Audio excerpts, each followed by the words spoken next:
So we are less than a week away from the baseball winter meetings that start next Monday. And is the calm before the storm turning into the storm early? Oh, let's talk about it.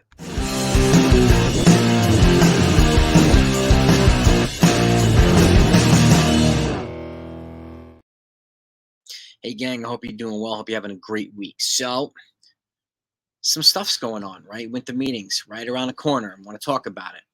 And I also have another piece of news in terms of the Yankees. And two guys, Brad Ausmus and Zach Britton, both gave their vote of confidence to Aaron Boone.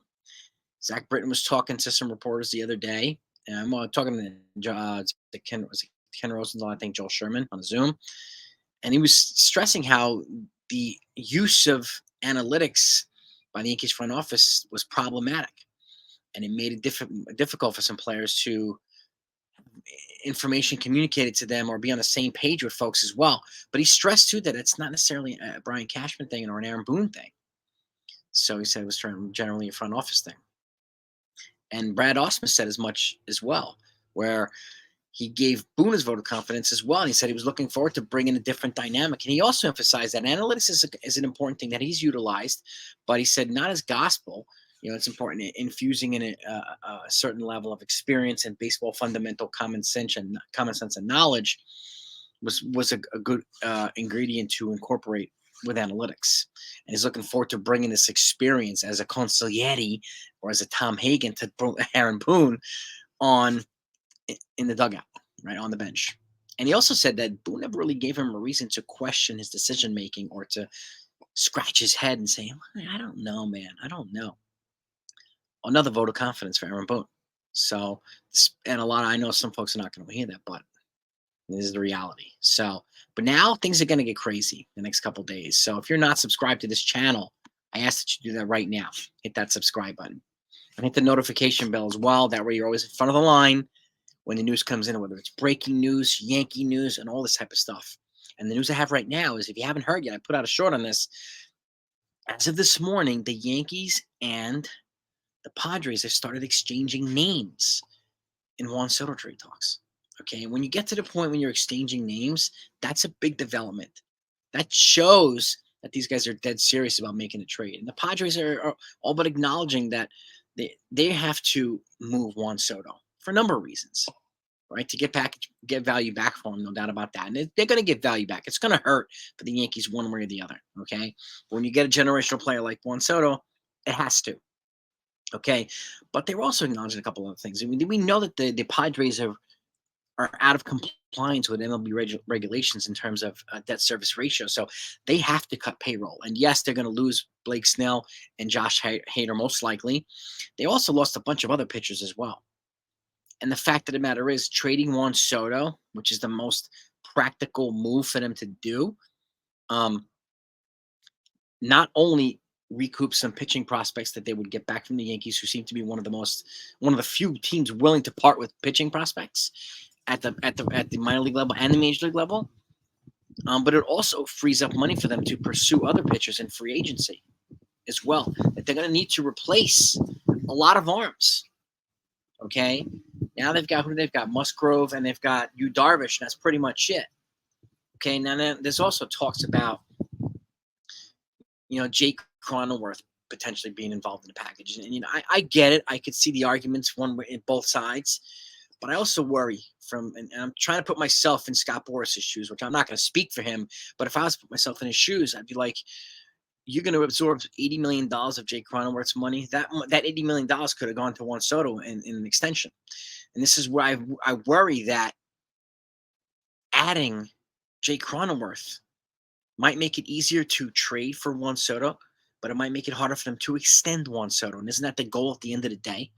Right? So that's why, and I can't speak for Scott Boras. I'm not going to speak for him. And he also represents Cody Bellnger too. In the other parts of discussions that we're hearing now and talk and news is that the Yankees are very likely to get 2 of 3, Soto, Bellnger, and Yamamoto, right?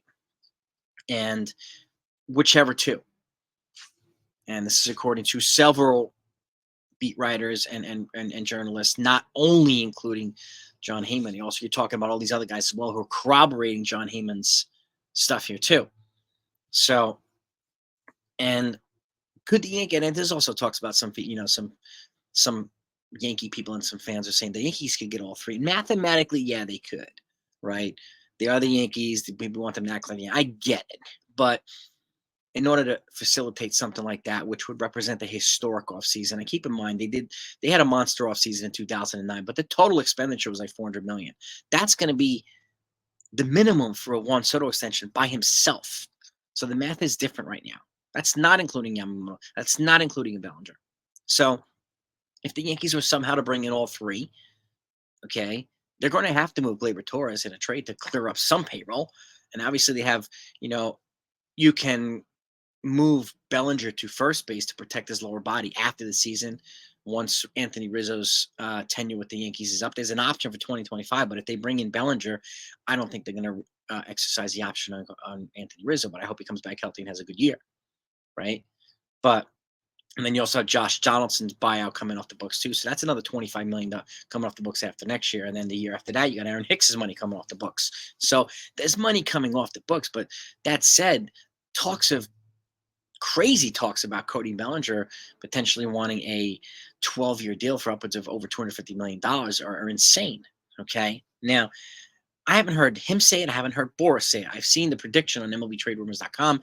Maybe that's what's being circulated around is suggesting that's what Bellinger wants. But again, haven't heard from him. Haven't heard from Boris. So I'm only going to take that with a grain of salt. So, but if somehow he gets close to that or 200 million for 8-year deal, let's just say 8 years, 25 million per. Yamamoto gets probably 240 for 8 years. That's 30 million per. Soto's going to get at least 40 million per. That right there, that's $90 million added to the payroll on those three guys alone. Okay, the Yankees have money coming off the books. You clear Gleyber Torres, maybe get a relief pitcher for him with controllable years. And again, this is the other thing too. Like, if you somehow bring in Bellinger and Soto, but you remove Gleyber Torres, you're only adding one bat. You're not adding two.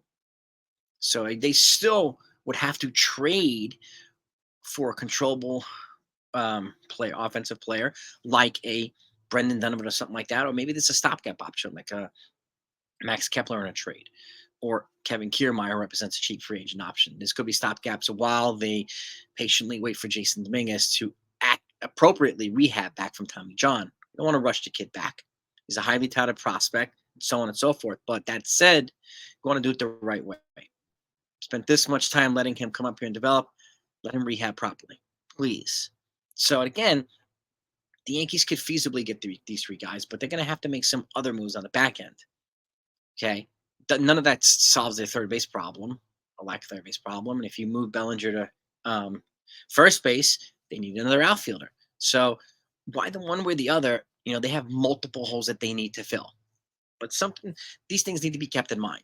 And I think, the Padres being out of compliance with the debt service ratio, I think takes a little bit of leverage away from them.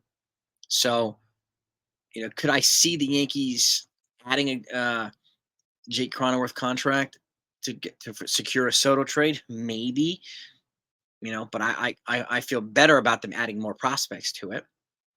Okay, and the four names that are floated are Jason Dominguez, Anthony Volpe, Clark Schmidt, and Michael King. Now I can't see them getting Anthony Volpe because they're loaded with infielders. Padres, where's he going to play? Dominguez, I could see it, but I can't see it for 1 year. 2.5 years ago, when the Padres got him, I could have seen that. I would have been. I said I was willing to give him up at that point, but now, different story. So we want to use some pitching. One of Clark Schmidt or Michael King, one of them, not both. And then you got a prospect pitcher in there. And then maybe a Randy Vasquez or a Johnny Briones. You give him three pitchers, three arms, right? And maybe an Everson Pereira, give him an outfield prospect. Everson or Estevan Flores, whoever, right? That's a reasonable return. I think so. But not Schmidt and King, not Thorpe and Warren. No. Okay. And this is where I think the Yankees need to hold strong here and say, maybe we'll take on Matt Carpenter's money, not Cronenworth. Cronenworth is 7 years here, and I get the arguments that he's a better defensive player than Torres. I get it. We're not going to clear Torres' $15 million just to add $10 million back. And Cronenworth. And this is why a guy like Brendan Donovan makes sense, because he's got 4 more years on the cheap. 1 more year of pre-arb and 3 more years of arb before he even hits free agency. That's and he's 26. Cronenworth's 29. So we're getting that youth that the Yankees want to talk about, and that lefty bat as well. So there are other things that need to be, I think, considered here as part of these moves. But the fact that the names are being exchanged right now, that's a big move. And I'm going to go live tonight with some folks and maybe some other channels and some special guests. And I'm really interested to see what everybody's take is on this, because now things are going to really start picking up. And wouldn't it be awesome for them to get this trade done before the winter meetings? And then they can pivot to the winter meetings and and focus on a Yamamoto if they do that, or whatever else they're going to do. But if they can get this blockbuster Juan Soto move out of the way, done. Oh, Christmas came early, baby. Christmas came early. So going live tonight, 9:30. I'm very much looking forward to hearing what everybody has to say. Other than that, that's what I got for you. Have a great day. Talk to you next time.